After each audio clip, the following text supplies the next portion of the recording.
2 friends பேசிக்கிறாங்க. அவங்க வந்து 3வது ஒரு நபர காமிச்சு, எதுக்காக அந்த பையன் கையில ஏதோ ஒரு பளுவ தூக்கிக்கிட்டே படிச்சுட்டு இருக்கான் அப்படின்னு. அதுக்கு அவரோட நண்பர் சொன்னாராம், அவங்க டீச்சர் அந்த பையன்கள வந்து, "நீ வாழ்க்கையில முன்னேறணும்னா கஷ்டப்பட்டு தான் முன்னேற முடியும்னு சொன்னாரு. அத அப்படி புரிஞ்சுட்டு இருக்கான் போல இருக்கு" அப்படின்னாம். அப்புறம் 2 பேர் பேசிக்கிறாங்க. எதிரி நாட்டு மன்னர் ஓலை அனுப்பிச்சிருக்காரு போருக்கு அப்படின்னு.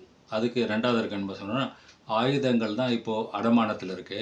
அடமானத்திலேருந்து மீட்டதும் நாங்கள் போருக்கு தயாராகிட்டோம்னு சொல்லுங்க அப்படின்னானோம். அப்புறம் 2 ஃப்ரெண்ட்ஸ் பேசிக்கிறாங்க, ஸ்கூல் ஃப்ரெண்ட்ஸு.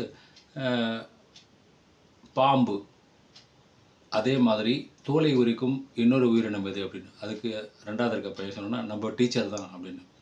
உங்களுக்கு இந்த வீடியோ பிடிச்சிருக்குன்னு நினைக்கிறேன். பிடிச்சிருந்தா லைக் பண்ணுங்கள், கமெண்ட் பண்ணுங்கள், மறக்காமல் இந்த சேனலை சப்ஸ்கிரைப் பண்ணுங்கள். தேங்க்யூ.